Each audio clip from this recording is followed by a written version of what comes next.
इस वीडियो में हम SN1 मैकेनिज्म को देखेंगे और एल्काइल हैलाइड से शुरू करेंगे। SN1 मैकेनिज्म के पहले स्टेप में हम लीविंग ग्रुप को ज़ाया करेंगे, तो इस बॉन्ड में मौजूद इलेक्ट्रॉन्स ब्रोमाइड के ऊपर आ जाएंगे, जिसके नतीजे में ब्रोमाइड एनाइन बन जाएगा। और जब ऐसा होगा तो हम इस लाल रंग वाले कार्बन से एक बॉन्ड लेंगे, जिसके नतीजे में इस कार्बन पर +1 फॉर्मल चार्ज आ जाएगा। लाल रंग वाला कार्बन ये है। अब इसके पास +1 फॉर्मल चार्ज है और हमारे पास कार्बोकेशन हो रही है। लाल रंग वाला कार्बन एल्काइल हैलाइड में sp3 से sp2 कार्बोकैटाइन में हाइब्रिडाइज हो गया है। मतलब ये है कि कार्बन के गिर्द प्लेनर ज्योमेट्री होगी। हमारे पास ब्रोमीन भी है। इसके पास इलेक्ट्रॉन के 4 लोन पेयर है, जिसकी वजह से इस पर नेगेटिव फॉर्मल चार्ज है। ये ब्रोमाइड आयन है। इस बॉन्ड में मौजूद इलेक्ट्रॉन्स ब्रोमाइड पर आ गए ताकि ब्रोमाइड आयन बना सकें। SN1 मैकेनिज्म के पहले स्टेप में हमें लीविंग ग्रुप को ज़ाया करना पड़ता है, और जब ये हो जाता है तो इसके बाद कार्बोकैटाइन बनता है और हमारे कार्बोकैटाइन के पास कार्बन पर +1 फॉर्मल चार्ज है। ये इलेक्ट्रोफाइल के तौर पर काम करेगा और न्यूक्लियोफाइल हाइड्रोसल्फाइड आयन होगा, जिस पर एक नेगेटिव चार्ज होगा। मुखालिफ चार्ज एक दूसरे को अपनी तरफ खींचते हैं, तो इस मैकेनिज्म के दूसरे स्टेप में न्यूक्लियोफाइल इलेक्ट्रोफाइल पर हमला कर देगा। दूसरे स्टेप में हमारे पास न्यूक्लियोफिलिक अटैक होता है, जिसके नतीजे में इलेक्ट्रॉन का एक लोन पेयर जो सल्फर पर मौजूद है वो लाल रंग वाले कार्बन के साथ बॉन्ड बना लेगा।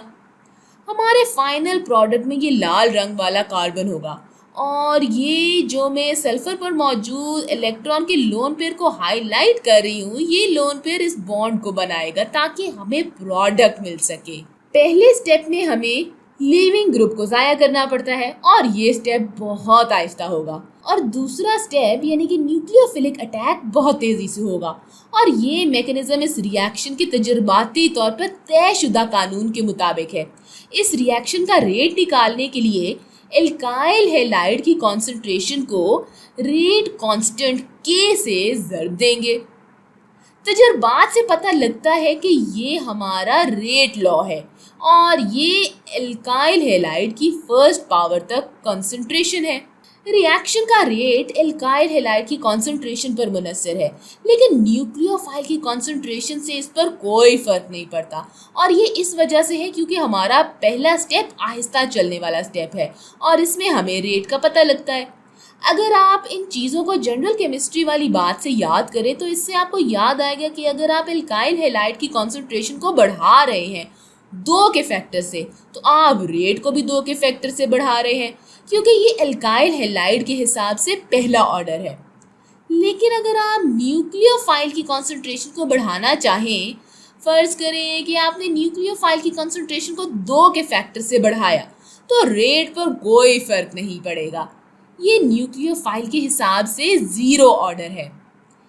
जब तक कार्बोकैटाइन ना बन जाए, न्यूक्लियोफाइल अटैक नहीं कर सकता, और ये सिर्फ हमारी एल्काइल हैलाइड की कॉन्सेंट्रेशन पर मुनसर है। इस वजह से ये रिएक्शन एल्काइल हैलाइड के हिसाब से फर्स्ट ऑर्डर है। हम इसे SN1 रिएक्शन कहते हैं।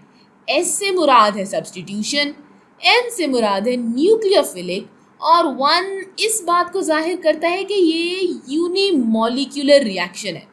इसका मतलब ये कि रिएक्शन का रेट एक ही चीज़ पर मुनसर करता है, जो कि हमारा सबस्ट्रेट है, यानी कि एल्काइल हैलाइड।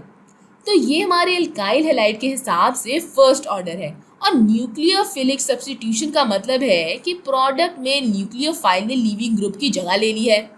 ये एक SN1 मैकेनिज्म है। सबस्ट्रेट का स्ट्रक्चर भी रिएक्शन के रेट पर असरअंदाज होता है। अगर हम टर्शरी एल्काइल हैलाइड से शुरू करें, तो जैसा कि हमने ऊपर वाली मिसाल में किया था, तो हमें टर्शरी कार्बोकैटाइन मिलेगा।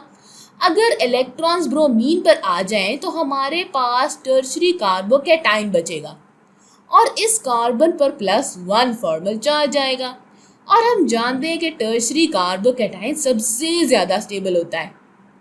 आपके पास जितने ज़्यादा एल्काइल ग्रुप होंगे, आप इस पॉजिटिव चार्ज को स्टेबलाइज करने के लिए इतने ही ज़्यादा इलेक्ट्रॉन डेंसिटी डोनेट कर सकते हैं।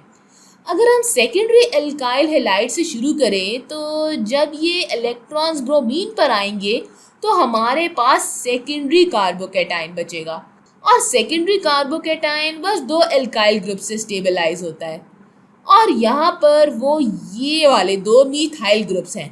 और चूंकि सेकेंडरी कार्बोकैटायन टर्शरी कार्बोकैटायन जितना स्टेबल नहीं होता है तो टर्शरी कार्बोकैटायन बहुत जल्दी बन जाएगा।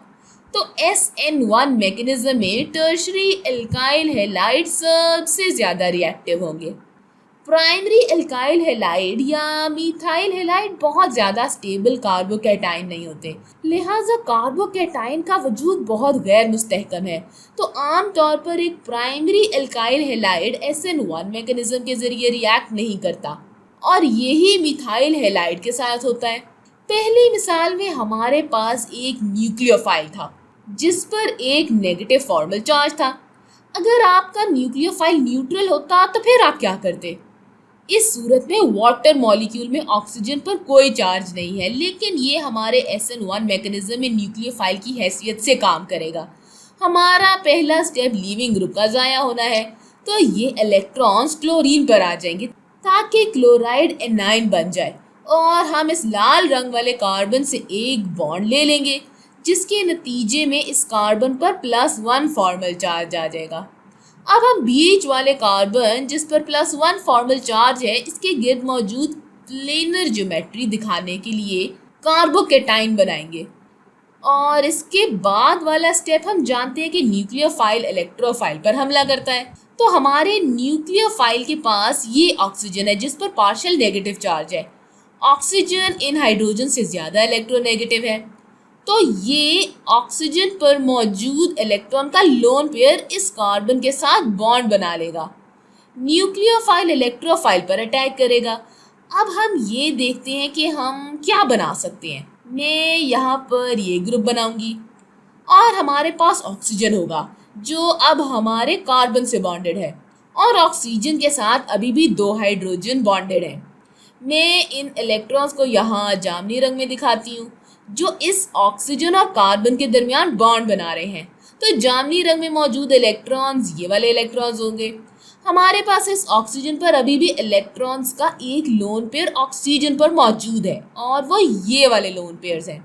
इनकी वजह से इस ऑक्सीजन पर +1 फॉर्मल चार्ज है और अगर हम इसे अपने फाइनल प्रोडक्ट के मुकाबिल लाएं तो हम यहाँ ये देखेंगे कि हमें सिर्फ प्रोटॉन ट्रांसफ़र करने की ज़रूरत है। ये एक एसिड बेस रिएक्शन है। एक और वाटर मॉलिक्यूल आकर यहाँ पर बेस के तौर पर काम कर सकता है। मैं इसे यहाँ पर बनाती हूँ और ये इनमें से एक प्रोटॉन ले सकता है, तो ये वाला प्रोटॉन लेके ऑक्सीजन पर ये वाले इलेक्ट्रॉन्स छोड़ देगा। ये लाल रंग वाले इलेक्ट्रॉन ऑक्सीजन पर आ जाएंगे और हमारा फाइनल प्रोडक्ट न्यूट्रल होगा। हमारे पास कोई चार्ज नहीं है और हमने टर्ड ब्यूटेनॉल बनाया है। ये सॉल्वोलिसिस रिएक्शन कहलाता है। इसका मतलब ये है कि हमारे पास जो सॉल्वेंट है वो न्यूक्लियोफाइल है।